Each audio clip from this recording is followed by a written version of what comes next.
I realized something. The thing that makes it possible to love you and me at the same time is internal safety. When I'm seeking safety externally, I often sacrifice myself to preserve my connection with other people. I abandon myself so I can belong. I override myself so other people won't be uncomfortable. I betray my values so I won't risk rejection. Hi, I'm Barb Nangle, and I want to welcome you to my podcast, Fragmented to Whole, Life Lessons from 12-Step Recovery.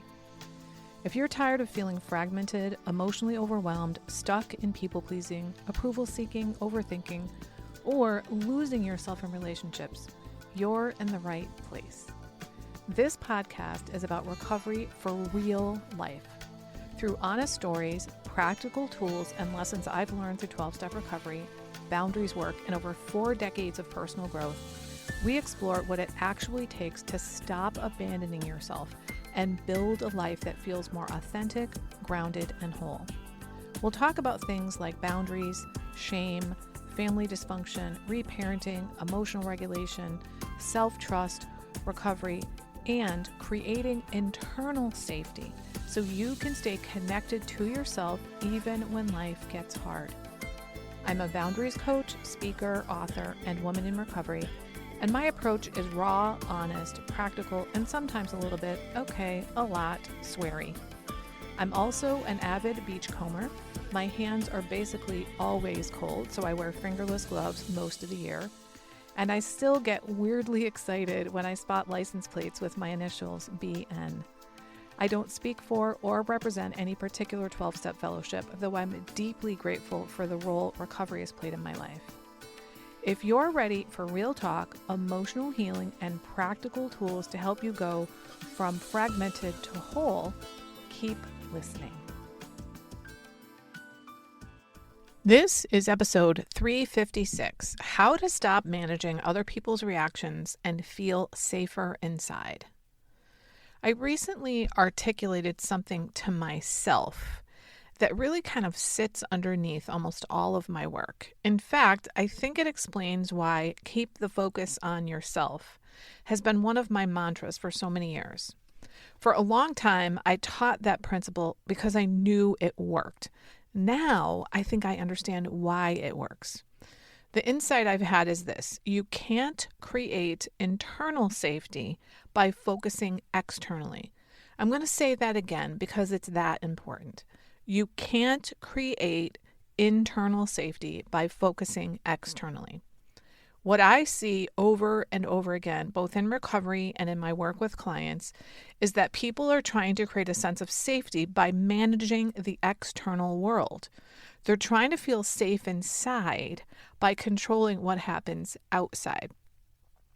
They want to feel accepted, loved, valued, respected, included, and secure. And of course, let me be clear, there's nothing wrong with wanting those things. Human beings are wired for connection. We want to belong. We don't want to be rejected, abandoned, ridiculed, judged, or excluded. The worst thing you can do to a human is ostracize them. So the problem isn't wanting safety. The problem is where we're looking for it. Instead of creating safety internally, we try to create circumstances that will make us feel safe. We think, if everyone approves of me, I'll be safe. If nobody's upset with me, I'll be safe. If I have enough status, I'll be safe. If I'm indispensable, I'll be safe. If everyone thinks I'm a good person, I'll be safe. If I can prevent rejection, I'll be safe. So we spend enormous amounts of energy managing other people's perceptions, emotions, reactions, and experiences. That was my experience as a people pleaser, but I didn't even realize I was doing all that.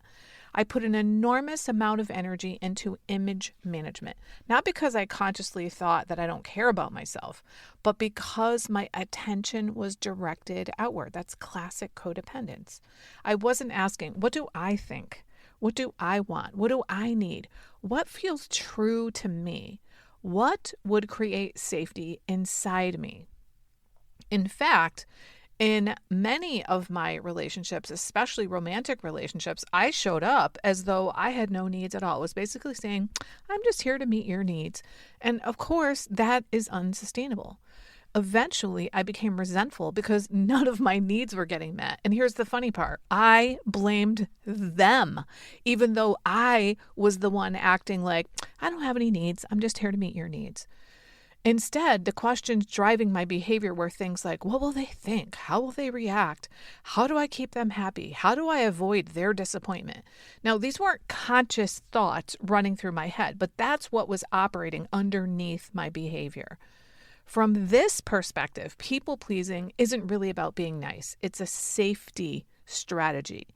It's an exhausting, ineffective safety strategy. One of the most painful things I've realized is that I cared more about people seeing me as helpful than I cared about actually being helpful. I cared more about being seen as reliable than I cared about whether what I was doing was healthy for me. I cared more about protecting my image than I cared about protecting myself.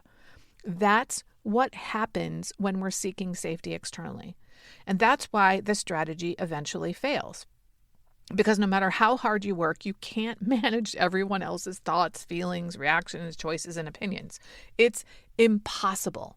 So eventually we become exhausted, resentful, anxious, controlling, disconnected from ourselves because we're trying to do something that simply can't be done. And then one day we realize this isn't working.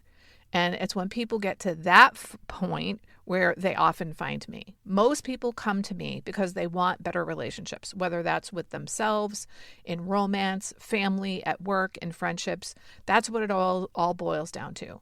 What surprises them is that we spend far less time talking about other people than they expected. We spend most of our time working on how they can stop abandoning themselves. Because I've discovered that boundaries aren't primarily about managing relationships. They're about creating internal safety. And it's like healthier relationships are almost a byproduct of that.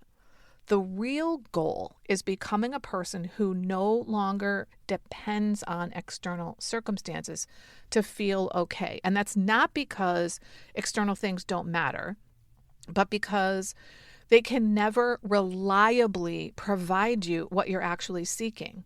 So this is how I see the progression. I feel unsafe, so I try to manage people, situations, outcomes.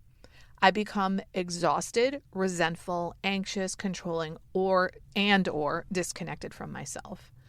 I realize the strategy isn't working, and I begin turning my attention inward. I learn to create safety from within. I stop needing the external world to constantly reassure me that I'm okay because I'm already okay internally. Then I can finally relate to other people without abandoning myself. I'm not trying to get anything from them like approval because I have my own approval. I've created my own safety from within. And that brings me to one of my favorite quotes about boundaries. It's by Prentice Hemphill. He says, "Boundaries are the distance at which I can love you and me at the same time." I love that quote. I share it with every one of my clients. But recently I realized something. The thing that makes it possible to love you and me at the same time is internal safety. When I'm seeking safety externally, I often sacrifice myself to preserve my connection with other people. I abandon myself so I can belong. I override myself so other people won't be uncomfortable. I betray my values so I won't risk rejection. But when I create safety internally, I no longer have to choose between connection and self-abandonment. I can remain connected to you while remaining connected to myself. And that's where social boundaries come in, because social boundaries aren't really about other people. They're about staying connected to yourself while you're with other people. Most people think social boundaries are about managing difficult people. I think they're about something much deeper. They're about remaining as yourself in relationships. So, how do we do that? Well, first, we recognize when we're leaving ourselves. Many social struggles begin when we start managing other people's feelings, worrying excessively about what they think, overgiving, over-explaining, seeking approval, or taking responsibility for experiences that aren't ours to manage. So the first social boundary is noticing when you've left your own lane. Second, return to yourself. Before deciding what to say or do, reconnect with what you think, what you feel, what you need, what you want, and what your limits are. This is the internal boundary that comes before the external one. Third, communicate clearly. That doesn't mean perfectly, forcefully, or in a way that guarantees agreement. Just clearly. This is where many people think boundary work begins. I don't.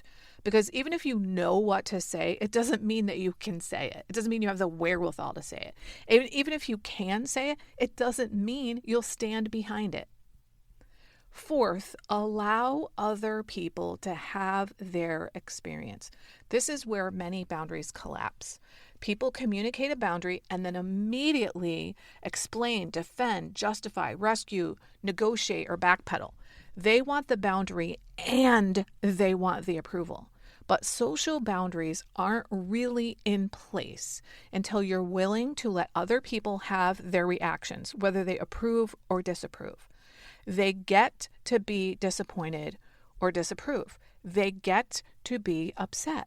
They get to have their feelings and they get to manage them, just like you get to manage yours. This is where internal safety becomes essential. Finally, create relationships based on reality. Healthy social boundaries create relationships based on choice rather than obligation, honesty rather than performance, respect rather than control, reality rather than people-pleasing. In other words, I spend time with you because I want to, not because I feel like I have to or I should. I tell the truth about how I feel instead of pretending. I allow you the autonomy of running your own life and stop trying to control your perception of me or trying to manage your feelings. I stop acting like I don't care about things I clearly care about. The goal of social boundaries isn't distance from people. The goal is closeness without self-abandonment, or to use a driving metaphor, stay in your own lane. Because when you stop trying to create safety by managing everybody else, you finally have enough energy to create safety where it actually matters, inside yourself. If you've ever found yourself saying yes when you really wanted to say no, taking responsibility for other people's reactions, or abandoning your own needs the moment discomfort appears, my new course, Boundaries That Hold, was created for you. Early access enrollment is now open. You'll also receive bonus resources and early access participant pricing before the public launch. Visit higherpowercc.com/boundariesthathold to learn more. And if you'd like guided support applying these concepts at work, the Workplace Boundaries Podcast Integration Circle begins July 1. Go to higherpowercc.com/integration-circle. Thanks for listening. If something here resonated, come connect with me on LinkedIn. I'm at Barb Nangle. I'd love to hear what you got from this episode. And if you'd like support building healthier boundaries in your personal, professional, or romantic life, you can book a free 30-minute Say No Without Guilt consultation at barbchat.net.